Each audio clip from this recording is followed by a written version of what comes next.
Learning objectives.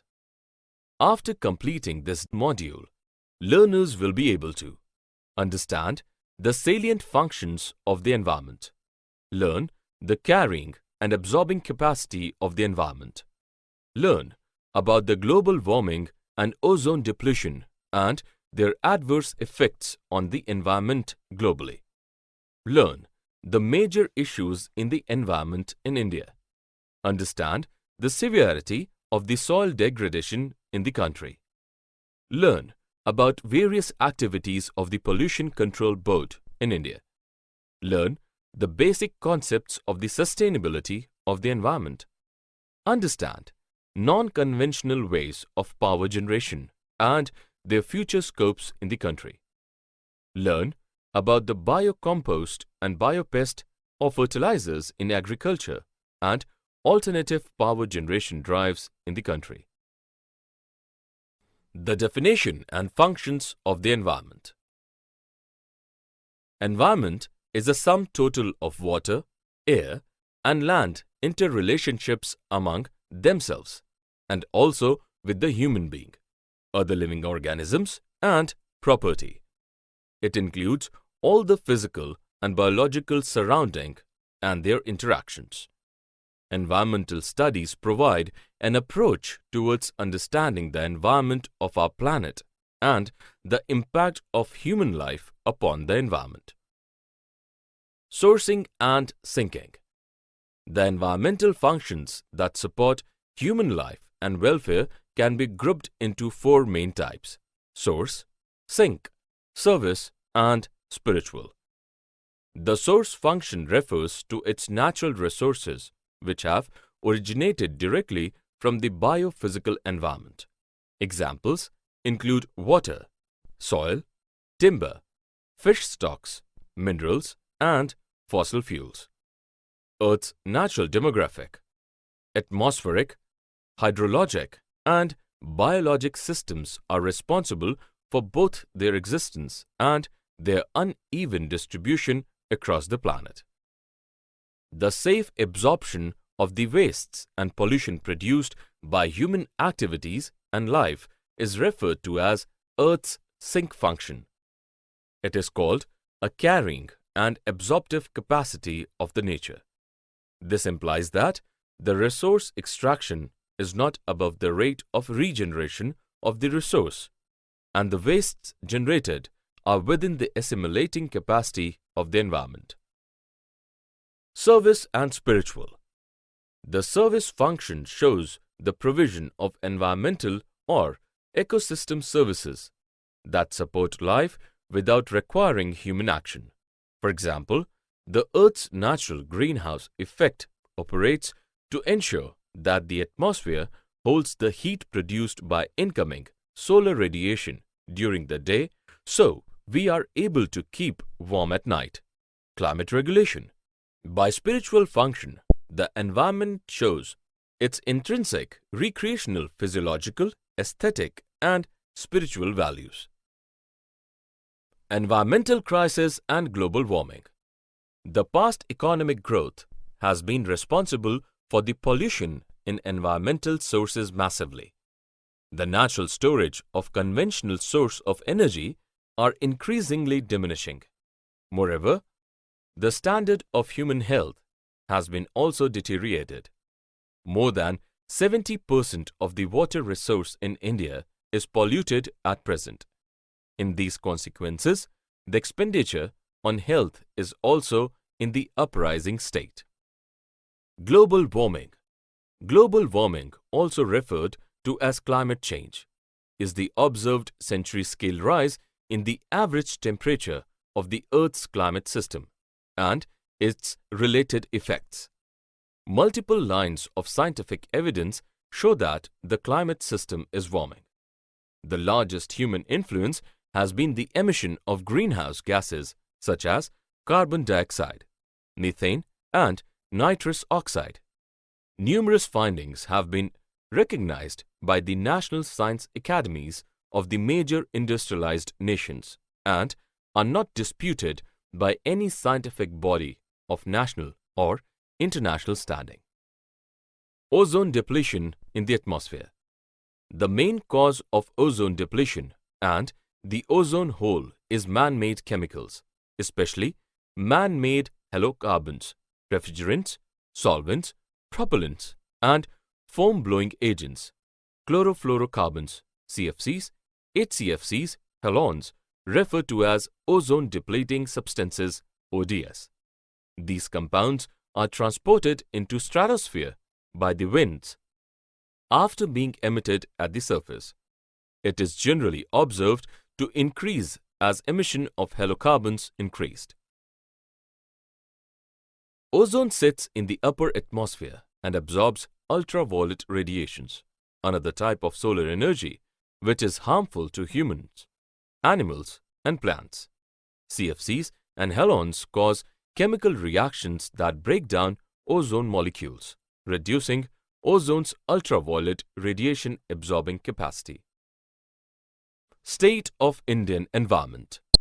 India has abundant mineral and natural resources, although severe environmental issues can be seen in the country's perspective. They are land degradation, biodiversity loss, air pollution, mainly in urban areas, scarcity of freshwater resources, and the issues of solid waste management in the country. Chipko movement.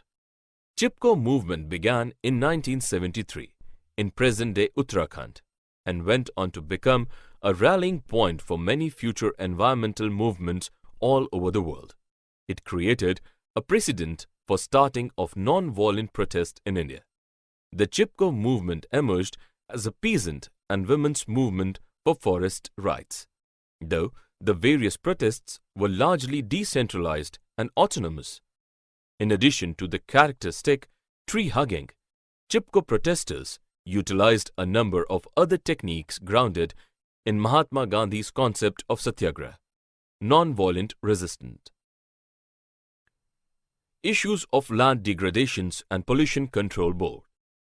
Some important factors responsible for soil degradation in India are loss vegetation due to massive deforestation, conventional mineral resources extraction and increasing uses of fuel wood, shifting cultivation trends, encroachments into forest lands, forest fires, lack of appropriate soil conservation program in the country, repeated uses of crop rotation, uncontrolled uses of fertilizers and pesticides, improper management of irrigation programs, and the receding of groundwater level due to indiscriminating extraction and others.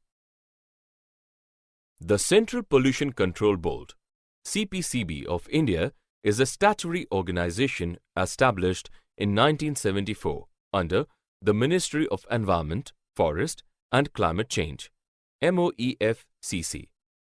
It coordinates the activities of the state pollution control boards by providing technical assistance and guidance. It is the apex organization in country in field of pollution control. As a technical wing of MOEF, the current acting chairman of the board is Shri S.P. Singh Parihar, IAS. Environment and sustainable development. A state in which the demands placed on the environment can be met without reducing its capacity to allow everyone to live well is called sustainability of the nature. Evidence is strong that we are exceeding and eroding the Earth's carrying capacity and its expected limit. Environmental sustainability is the context within which social and economic life happen. Also, social inequity directly affects environmental viability. The activities of United Nations Conference on Environment and Development. The United Nations Conference on Environment and Development, UNICED, was a major United Nations conference held in Rio de Janeiro from 3rd to 14th June of 1992. Due to conflict relating to sustainability being too big for individual member states to handle, Earth Summit was held as a platform for other member states to collaborate. The issues were discussed there as A. The systematic scrutiny of patterns of production, in particular, the production of toxic components. B. The alternative source of energy to replace the use of fossil fuels. C. The new reliance on public transportation system in order to reduce vehicle emissions. And D. The growing usage and limited supply of water. Brundtland Commission and its proposals. The Brundtland Commission argues against the assertions of the 1972 Stockholm Conference on the Human Environment and provides an alternative perspective on sustainable development being unique from that of 1980 World Conservation Strategy.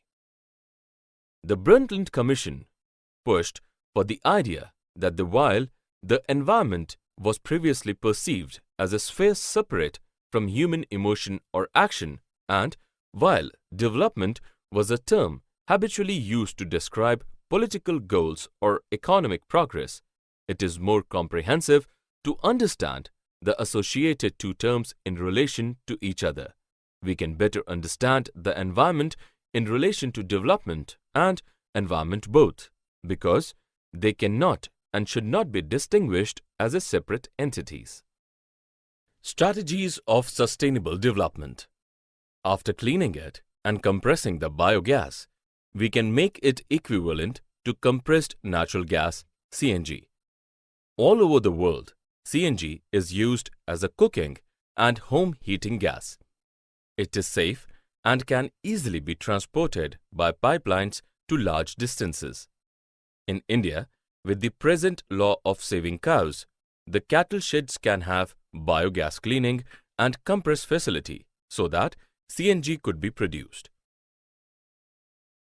With about 300 clear and sunny days in a year, the calculated solar energy incidence on India's land area is about 5,000 trillion kilowatt per hours per year. The daily average solar power plant generation capacity in India is 0.20 kilowatt per meter square of used land areas, equivalent to 14 to 800 peak rated capacity operating hours in a year, with available commercially proven technology. Hydropower plants in the country. India is the 7th largest producer of hydroelectric power in the world. As of 30 April 2017, India's installed utility-scale hydroelectric capacity was 44,594 megawatt, or 13.5% of its total utility power generation capacity. India's hydroelectric power potential is estimated at 1,48,700 megawatt at 60% load factor by recent times. Traditional practices. Composting. Urban India is the world's third largest generator of garbage, almost 70 to 75% of which remains untreated. The composting is nature's way of recycling and is one of the simplest ways to manage your waste. What's great is that it can be done at home. Composting involves decomposing everyday kitchen waste into a rich soil known as compost. Basically, when you compost your organic or kitchen waste, you are returning nutrients back into the soil. As a result, the cycle of life continues. Summary. Let us summarize what we have learnt. Environment performs 4 functions: supplies resources, assimilates wastes, sustains life by providing genetic and biodiversity, and provides aesthetic services. Population explosion, effluent consumption, and production have placed a huge stress on the environment. The feature of absorbing capacity of the environment is staggeringly decreasing due to the increased level of pollution in our present world. Developmental activities in India have put immense pressure on its finite natural resources, besides creating impact on human health and well-being. The threat of India's environment is of two dimensions: threat of poverty-induced environmental degradation and the threat of pollution from effluents and a rapidly growing industrial sector. Though the government, through various measures, attempts to safeguard the environment, it is also necessary to adopt a path of sustainable development. Sustainable development is development that meets the need of the present generation without compromising the ability of the future generation to meet their own needs.